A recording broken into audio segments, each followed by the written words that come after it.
Friends, একটু ভাবো, তুমি কাউকে সারা সর্বস্ব দিয়ে ভালোবাসো, বা অন্তত মনে করো সে তোমার জীবনে সবথেকে স্পেশাল মানুষ। তুমি চাও সে তোমাকে লক্ষ্য করুক, তোমার মূল্য বুঝুক, কিন্তু সে ব্যক্তি তোমাকে কি দেয়? ইগনোর। হ্যাঁ, সেই ইগনোর, ফোনে মেসেজ দেখে রিপ্লাই না দেওয়া, ইচ্ছাকৃত কল না ধরা, বা সামনে দিয়ে এমনভাবে চলে যায় যেন তুমি বোধহয় কোনো গণনার মধ্যে নেই।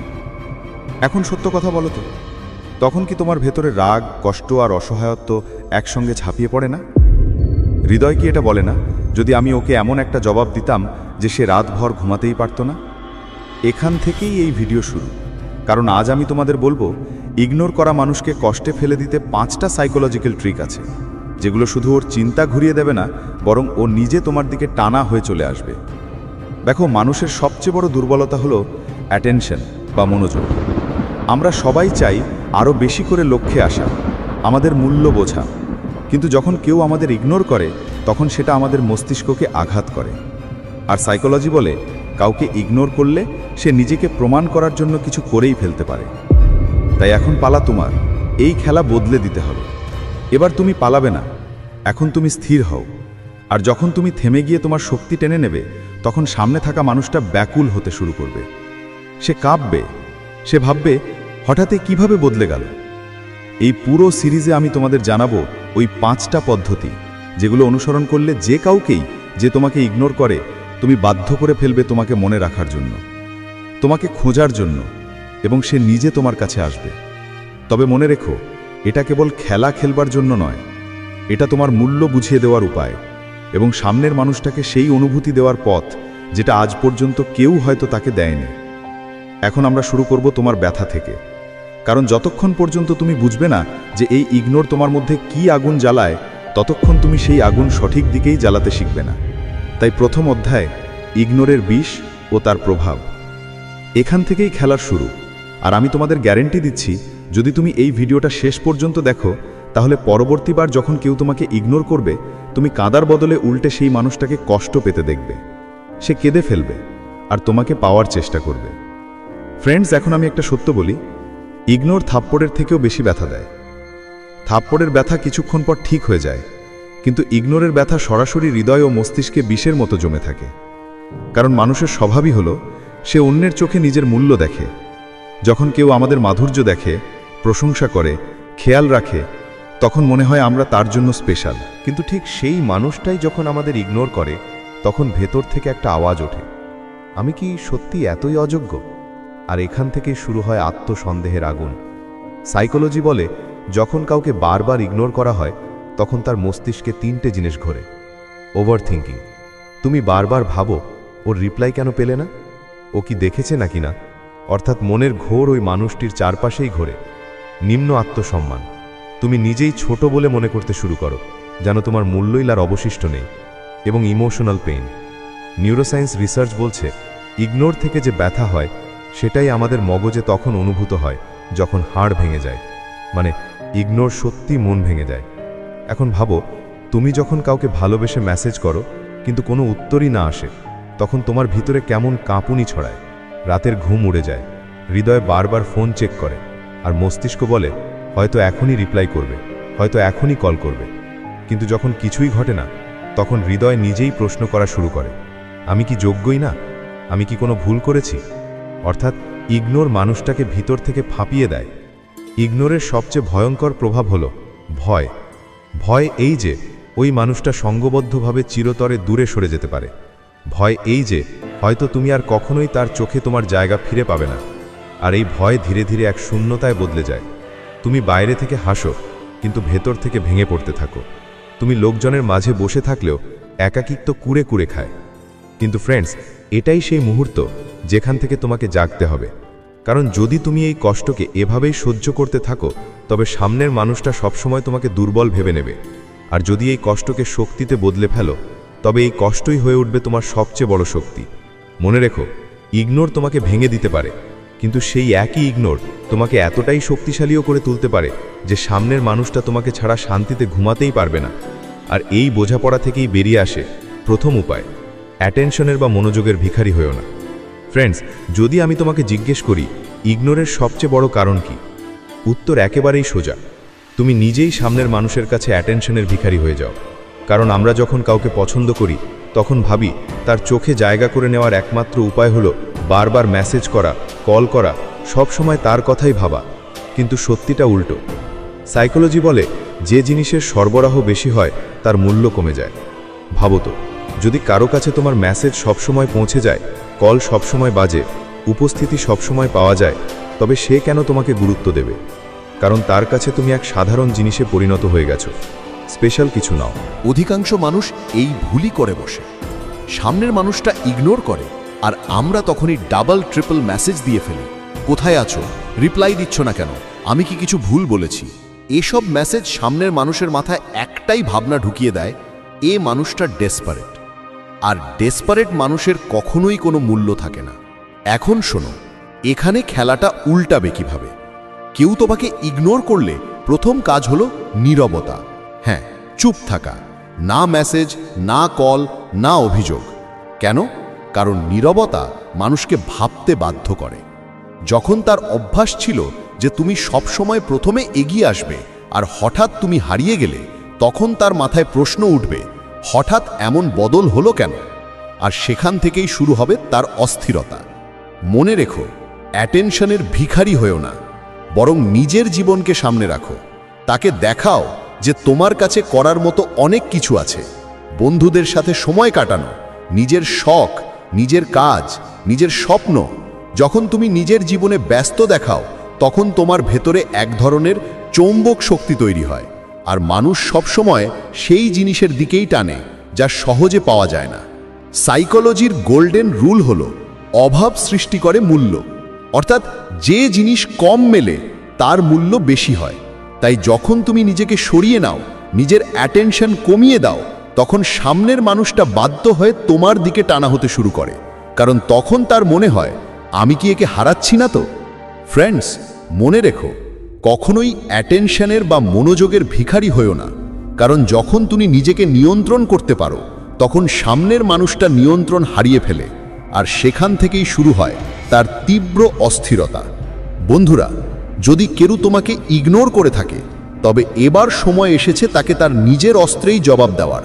তবে পার্থক্যটা হলো, তুমি এটা করবে না রাগে, বরং বুদ্ধিমত্তা আর নিয়ন্ত্রণের সাথে। তুমি খেয়াল করেছো নিশ্চয়ই, কেউ তোমাকে ইগনোর করলে তুমি ব্যাকুল হয়ে যাও, কিন্তু যদি তুমি উল্টে তাকেই ইগনোর করো, তবে কি হবে? তার মাথায় দুটো কথা চলবে, এটা আমার পেছনে ছুটছে না কেন? এর জীবনে কি অন্য কেউ এসে গেছে নাকি? অর্থাৎ তোমার নীরবতা আর ইগনোর তার কাছে এক বড় রহস্যে পরিণত হবে। সাইকোলজি বলে, মানুষ সবসময় সেই জিনিসই বেশি চায় যা সহজে পায় না।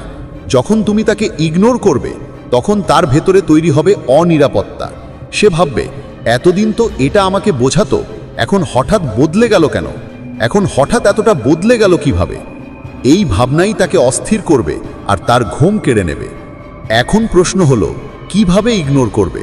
কাজটা স্মার্ট উপায়ে করতে হবে। মেসেজের উত্তর দাও দেরি করে।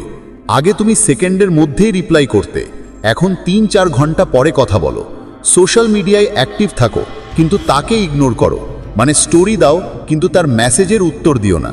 সামনে দেখা হলে নর্মাল থেকো, অতিরিক্ত উত্তেজিত হয়েও না। তোমার অ্যাটিটিউড হওয়া উচিত, তুমি থাকো বা না থাকো, আমার জীবন চলছেই। যখন তুমি এসব করো, তখন একটা জিনিস হয়, পাওয়ার শিফট। নিয়ন্ত্রণ আর তার হাতে থাকে না, তোমার হাতে চলে আসে। যে মানুষটা তোমাকে ইগনোর করে নিজেকে শক্তিশালী ভাবছিল, এখন সেই তোমার এক মেসেজ, তোমার এক নজরের জন্য অপেক্ষা করবে। সবচেয়ে বড় চাল হলো ইগনোর করে তাকে এই অনুভূতি দেওয়া যে তোমার দুনিয়া তাকে ছাড়াও চলছে। আর এই অনুভূতি তাকে ভেতর থেকে ভেঙে দেয়। সে ভাবতে শুরু করে, যদি এটা আমার ছাড়া এত ভালো থাকতে পারে, তবে হয়তো আসলে আমারই তাকে প্রয়োজন। এটাই হলো আসল জয়। মনে রেখো, ইগনোরের জবাব হলো ইগনোর, কিন্তু নিয়ন্ত্রণের সাথে। কারণ যখন তুমি তাকে ইগনোর করো, তার অস্থিরতা বাড়ে আর তোমার শক্তি দ্বিগুণ হয়। বন্ধুরা, এতক্ষণ আমরা শিখলাম, অ্যাটেনশনের ভিখারি হয়েও না, আর ইগনোর করে শক্তিশালী হও। কিন্তু আসল খেলা তখনই শুরু হয় যখন তুমি তোমার ভ্যালু এত উঁচু করে দাও যে সে তোমাকে ইগনোর করা তো দূরের কথা, তোমাকে হারানোর ভাবনাতেই ভয় পেতে শুরু করবে। সত্যিটা হলো, মানুষ সবসময় সেই জিনিসের পেছনেই ছোটে যা তার কাছে অনেক বড় মনে হয়। সেটা টাকা হোক, পজিশন হোক বা সম্পর্ক। যদি সামনের মানুষটা মনে করে তোমাকে খুব সহজেই পাওয়া যাবে, তবে তোমার গুরুত্ব কোনোদিনই বাড়বে না। কিন্তু যখন তুমি তোমার জীবন, তোমার ব্যক্তিত্ব, তোমার উপস্থিতি এতটা স্পেশাল করে তুলবে যে তার তুলনাই হয় না, তখন সেই নিজে তোমাকে পেতে চাইবে। ভ্যালু শুধু কথায় আসে না, সেটা আসে তোমার লাইফস্টাইল থেকে। কাজে আর কেরিয়ারে মনোযোগ দাও। যখন তুমি কাজে অগ্রগতি করো, মানুষ আপনাতেই তোমাকে সম্মান দেয়। নিজের লুক আর ব্যক্তিত্ব গড়ে তোলো। নতুন পোশাক, ফিটনেস, গ্রুমিং সব তোমার ইমেজকে আরও উজ্জ্বল করে। নতুন দক্ষতা শেখো। যখন তুমি শিখতে থাকো, সামনের মানুষের মনে হয় তুমি ক্রমাগত গ্রো করছো। এসব মিলে তোমাকে আলাদা ক্লাসে পৌঁছে দেয়। একটা শব্দ আছে, সোশ্যাল প্রুফ। মানে যখন মানুষ তোমাকে লক্ষ্য করে, তোমার সঙ্গে থাকতে ভালোবাসে, তখন সামনের মানুষটা আপনাতেই তোমাকে ভ্যালু দেয়। তাই বন্ধুদের সঙ্গে সুন্দর মুহূর্তগুলো সোশ্যাল মিডিয়ায় দেখাও। তোমার অ্যাক্টিভ লাইফস্টাইল শেয়ার করো। তোমার সাফল্যগুলো সামনে রাখো। যখন দুনিয়া তোমার ভ্যালু মানতে শুরু করে, তখন সেই মানুষটা যে তোমাকে ইগনোর করছিল, এখন বাধ্য হয়ে আরও গভীরভাবে তোমাকে লক্ষ্য করবে। মনে রেখো, তোমার অ্যাটিটিউড হওয়া উচিত, আমি এটা হলেও সুখী। কিন্তু কেউ যদি আমার জীবনে আসে, তবে সে আমার জীবনের ভ্যালু বাড়ানোর জন্যই আসবে। মানে কখনোই নির্ভরশীল হয়ে থেকো না। কারণ যে মানুষ নিজে দাঁড়িয়ে থাকতে পারে, সে সবসময় অন্যদের থেকে উঁচু দেখা দেয়। যখন তুমি নিজের ভ্যালু বাড়াও, তখন সামনের মানুষটা দুটো অবস্থায় পড়ে। আমি কেন একে ইগনোর করলাম? এটা তো সত্যিই স্পেশাল। যদি আমি একে মিস করে ফেলি, তবে হয়তো অন্য কেউ একে পেয়ে যাবে। মানে এখন খেলা পুরোপুরি বদলে গেছে। এখন ভয় তার ভেতরে আর শক্তি তোমার ভেতরে। ফ্রেন্ডস, মনে দেখো, মানুষ তোমার ভ্যালু তখনই বোঝে যখন তুমি নিজেই তোমার ভ্যালু উঁচু করো। তুমি যখন নিজেকে আপগ্রেড করো, তখন দুনিয়া তোমাকে ইগনোর করতে পারে না। মানুষকে চালায় তার মগজ নয়, তার হৃদয়। মানে সামনের মানুষ যতই লজিক্যাল হোক, তার সিদ্ধান্ত, তার আকর্ষণ, তার অস্থিরতা সব কিছু বেরোয় ইমোশন থেকে। আর যদি তুমি শিখে যাও কোন কোন ইমোশনাল বোতাম টিপতে হবে, তবে তুমি সেই মানুষটাকে তোমার দিকে টেনে আনা আটকাতেই পারবে না। ইমোশনাল ট্রিগার মানে হলো এমন ছোট ছোট কথা বা কাজ যা সরাসরি সামনের মানুষের মনে অনুভূতি আর স্মৃতি জাগিয়ে তোলে। যেমন কোনো বিশেষ গান যেটা তোমরা একসঙ্গে শুনেছিলে, কোনো জায়গা যেটা তোমাদের সম্পর্কের সঙ্গে জড়িত, কোনো অভ্যাস যেটা শুধু তোমার সঙ্গে সম্পর্কিত। এসব ট্রিগার তার মস্তিষ্কে তোমার ইমেজ জাগিয়ে তোলে। আর সে যতই তোমাকে ইগনোর করুক, ভেতর থেকে তোমাকে মনে করতে বাধ্য হবে। সাইকোলজি বলে, nostalgia is a powerful drug. মানে পুরনো স্মৃতিগুলো মানুষকে গভীরভাবে নাড়িয়ে দেয়। তাই তুমি কি করতে পারো? ছোট ছোট ইঙ্গিত দাও যা তাকে পুরনো মুহূর্তের কথা মনে করিয়ে দেবে। যেমন যদি তুমি চ্যাট করো, হঠাৎ বলো, আরে সেই দিনটা মনে আছে যখন আমরা হঠাৎ বৃষ্টিতে ভিজে গিয়েছিলাম? ঠিক এই একটি লাইনই তার ভেতরে চাপা রাখা সব আবেগকে আবার জাগিয়ে তুলতে পারে। ইমোশনাল ট্রিগারের দ্বিতীয় সবচেয়ে বড় উপায় হলো সামনে থাকা মানুষটিকে ঘাটতির অনুভূতি করানো। মানে নিজের জীবনকে এমনভাবে দেখাও যেন তোমার উপস্থিতি তার কাছে এক হারানো সুযোগের মতো মনে হয়। বন্ধুদের সঙ্গে হাসি মুখে ছবি দাও, কোনো নতুন সাফল্য পোস্ট করো, তোমার জীবনে আনন্দ দেখাও। এগুলো দেখে তার মনে প্রশ্ন উঠবে, আমাকে ছাড়া এত খুশি কিভাবে? আর এখান থেকেই শুরু হবে তার অস্থিরতা। মনে রেখো, সবচেয়ে বড় ইমোশনাল ট্রিগার হলো কৌতূহল। যখন তুমি সব কিছু খোলাখুলি বলো না, তখন অন্যজন আরও বেশি জানতে চায়। প্রতিটি জিনিসের ডিটেল বলো না, কিছুটা ফাঁক রেখে দাও যাতে অন্যজন নিজে আন্দাজ করে তুমি কি করছো। এই রহস্য তার ভেতরে এক অদ্ভুত টান তৈরি করে, আর সে তোমার কথা ভাবা বন্ধই করতে পারবে না। আরেকটা গভীর ট্রিগার হলো হারানোর ভয়, ফিয়ার অফ লস। যখন তুমি দেখাও যে তোমার জীবনে নতুন কিছু, নতুন মানুষ, নতুন অগ্রগতি আসছে, তখন অন্যজন ভয় পেতে শুরু করে, কোথাও তুমি তাকে চিরতরে হারিয়ে ফেলছো না তো? আর মনে রেখো, মানুষ ভালোবাসার চেয়ে ভয়ের কারণে বেশি বদলায়। ইমোশনাল ট্রিগারগুলো সেই অস্ত্র যেগুলো সঠিকভাবে ব্যবহার করলে সামনের মানুষ তোমাকে ইগনোর করার বদলে ভুলতেই পারবে না। তোমার স্মৃতি, তোমার মুহূর্ত, তোমার উপস্থিতি তার মন মানুষে গেঁথে যাবে, আর সেখান থেকেই শুরু হবে তার কষ্ট। সত্যি বলতে, মানুষ কোনো কিছুর আসল মূল্য বোঝে তখনই যখন সেটা তার হাতছাড়া হয়ে যায়। আর এটাই আমাদের খেলতে হবে, তার ভেতরে তোমার অভাবের অনুভূতি জাগানো। যখন তুমি সবসময় তার চারপাশে থাকো তখন সে অভ্যস্ত হয়ে যায়, ভাবে এ তো সবসময় থাকবে, চিন্তা করার কি আছে। কিন্তু হঠাৎ তুমি দূরে সরে গেলে, তোমার উপস্থিতি কমে গেলে তার ভেতরে এক শূন্যতা তৈরি হয়, আর সেই শূন্যতাই হয়ে ওঠে তীব্র কষ্টের কারণ। প্রথম ধাপ হলো নিজের উপস্থিতি কমানো। আগে তুমি দিনে 10টা মেসেজ করতে, এখন শুধু একটা করো। আগে সব সময় কল করতে, এখন শুধু দরকার হলে করো। আগে সব সময় উপস্থিত থাকতে, এখন নিজেকে ব্যস্ত দেখাও। এই অভাব ধীরে ধীরে তাকে বুঝিয়ে দেবে তোমার উপস্থিতি কতটা জরুরি ছিল।